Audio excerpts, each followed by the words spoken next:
Assalamualaikum warahmatullahi wabarakatuh. Perkenalkan, saya Sauki Jaza Hafiz dengan NIM 241091121210047 dan dengan dosen pengampu Dr. Oski Iliandri Magister Kesehatan. Kali ini saya akan membahas tentang anatomi muskuloskeletal di regio thoracis dan membri superioris. Yang pertama adalah anatomi di regio thoracis. Perlu diketahui, regio thoracis di sini maksudnya adalah regio di daerah dada.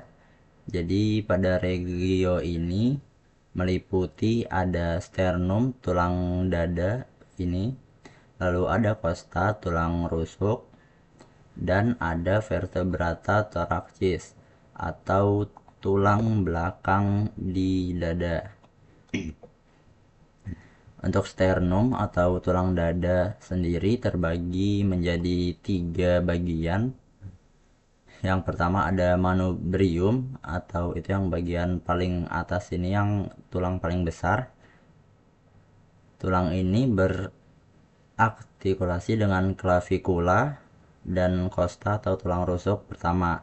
Manubrium juga memiliki incisura jugularis atau lekukan ini di bagian atas ini yang bisa kita rasakan dengan langsung menggunakan tangan.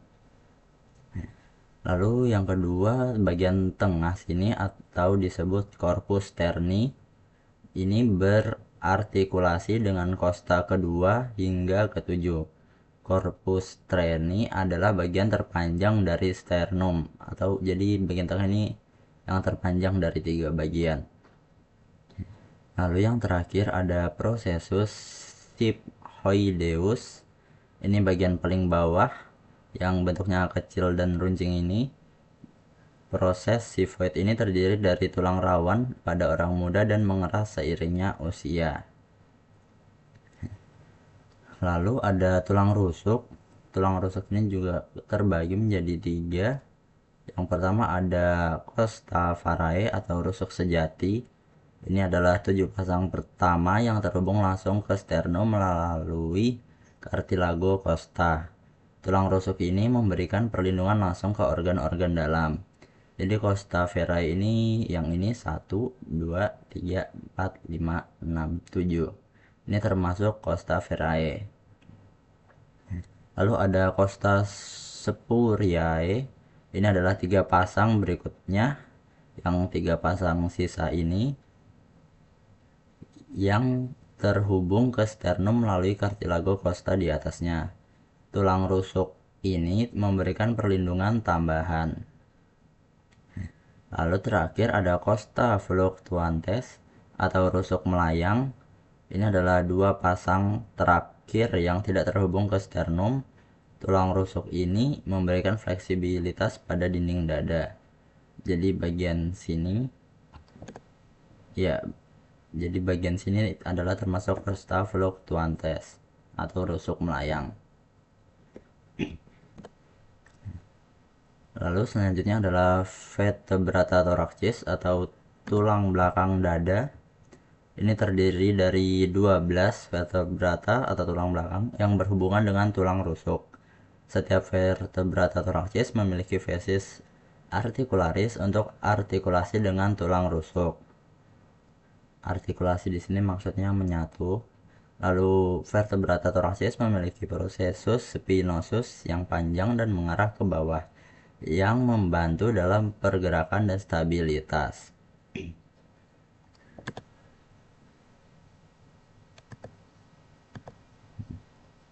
Lalu selanjutnya adalah bagian otot. Otot-otot yang terdapat di regio thoracis ini memainkan peran vital dalam pergerakan tubuh, terutama dalam aktivitas pernafasan dan pergerakan bahu serta lengan. Otot-otot ini terdiri dari beberapa otot-otot utama, yang diantaranya ada pectoralis major, ada pectoralis minor, ada serratus anterior, ada intercostales, dan terakhir ada diafragma. Untuk pectoralis major Yang pertama, otot ini berasal dari 3 area, yaitu di bagian medial clavicular atau tulang selangkah, di permukaan anterior sternum, tulang dada, dan cartilagot costa atau tulang rawan pada rusuk. Jadi otot pectoralis major itu yang bagian pas di dada ini. Lalu otot ini menempel pada crista tuberculi major humeri yang terletak di bagian atas humerus atau tulang lengan atas. Otot ini memiliki beberapa fungsi termasuk adduksi atau penarikan lengan ke arah tubuh, fleksi itu membengkokkan lengan, dan rotasi medial memutar lengan ke arah tubuh. Pectoralis major ini berperan besar dalam gerakan yang melibatkan dorongan atau tarikan seperti saat mendorong pintu atau menarik benda. Lalu ada pectoralis minor. Otot ini berasal dari kosta ketiga hingga kelima tulang rusuk bagian tengah. Jadi di sekitar sini pectoralis minor melekat pada prosesus coraedeus scapula atau tonjolan kecil pada tulang belikat, dan otot ini memiliki fungsi untuk menstabilkan scapula atau tulang belikat di belakang dan membantu dalam pergerakan bahu. Ketika otot ini berkontraksi, ia menarik scapula ke depan dan ke bawah. Pectoralis minor juga berperan dalam pergerakan lengan seperti mengangkat atau membawa lengan ke arah tubuh. Lalu ada serratus anterior. Otot ini berasal dari kosta pertama hingga ke 8 tulang rusuk di atas. Otot ini terhubung ke mergomedialis scapula atau tepi bagian dalam tulang belikat, dan otot ini termasuk otot yang sangat penting dalam pergerakan scapula karena otot ini menarik scapula ke depan dan menstabilkan posisi tulang belikat selama gerakan lengan. Itulah mengapa otot ini juga biasa disebut otot petinju karena berfungsi penting dalam gerakan meninju. Selain itu, otot ini juga terlibat dalam rotasi dan protection atau pergerakan ke depan dari scapula. Lalu ada intercostals, eksternal dan internal. Otot ini terletak di intercostal, terletak di tulang rusuk, dan otot eksternal intercostal terletak di luar, sementara internal intercostal terletak di dalam di antara tulang rusuk yang berdekatan. Otot ini berfungsi untuk membantunya proses pernafasan. Dan yang terakhir ada diafragma. Otot ini berasal dari beberapa titik, yaitu kosta bawah, tulang rusuk bagian bawah, vertebrata lumbalis, tulang belakang bagian bawah, dan processus sigmoideus atau bagian ujung tulang dada. Otot ini berfungsi dalam proses pernafasan dan memisahkan rongga dari dada rongga perut. Ketika berkontraksi, diafragma turun memperbesar rongga dada dan menciptakan ruang untuk paru-paru untuk mengembang, sehingga udara dapat masuk. Selanjutnya ada anatomi dari musculoskeletal membri superioris atau biasa tangan. Jadi membri superioris, anggota gerak atas ini terdiri dari tulang-tulang yang membentuk bahu, lengan, dan tangan. Struktur tulangnya meliputi scapula, clavicula, humerus, radius, ulna, dan tulang-tulang tangan lainnya.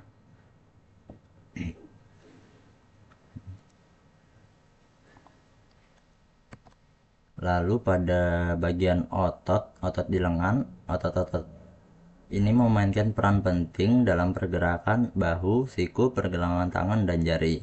Setiap otot memiliki fungsinya sendiri yang mendukung gerakan sehari-hari seperti mengangkat, menggenggam, dan memutar tangan. Salah satunya ada otot deltoid. Otot ini ada di tulang selangka atau clavikula, acromion bagian atas tulang belikat, spina scapula atau bagian belakang tulang belikat. Otot ini berfungsi untuk mengangkat lengan ke samping, menggerakkan lengan ke depan, dan menggerakkan lengan ke belakang. Lalu ada bicep brachii. Otot ini memiliki dua kepala, itu ada processus coracoideus scapula atau kepala pendek dan tuberositas supraclenoidalis scapula atau kepala panjang. Otot ini berfungsi untuk fleksi siku atau menekuk siku, supinasi memutar lengan bawah agar telapak tangan menghadap ke atas, dan fleksi bahu atau membantu dalam pergerakan bahu, menekuk bahu.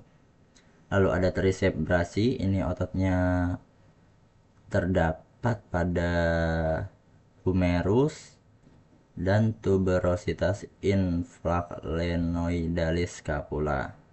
Otot ini berfungsi untuk meluruskan siku.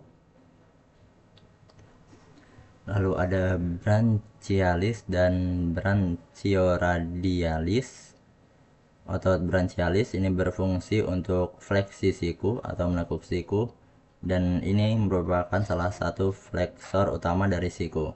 Otot ini bekerja secara langsung untuk menekuk siku. Dan selanjutnya ada brachioradialis, ini juga membantu dalam menekuk siku. Lalu pada otot-otot lengan bawah, di sini ada seperti flexor carpi radialis atau ulnaris, ada extensor carpi radialis, dan fungsinya untuk bekerja dalam keseimbangan untuk mengontrol gerakan pergelangan tangan dan memberikan kemampuan untuk menggenggam, melempar, atau melakukan gerakan tangan lainnya dengan presisi. Lalu lanjut ke materi vaskularisasi dan inervasi sistem muskuloskeletal. Jadi vaskularisasi itu adalah merujuk pada jaringan pembuluh darah yang memberikan pasokan oksigen, nutrisi, dan membuang produk sisa metabolisme dari otot, tulang, dan sendi. Sistem vaskular ini melibatkan pembuluh darah besar, pembuluh darah kecil, serta sistem kapiler yang menjangkau setiap bagian tubuh. Vaskulari otot ini terdiri dari arteri, pembuluh kapiler, dan vena. Arteri ini biasa ada di otot-otot besar, dipasok darah oleh arteri besar yang berasal dari arteri utama tubuh. Lalu pada vaskularisasi tulang, ini ada arteri, kapiler, dan vena.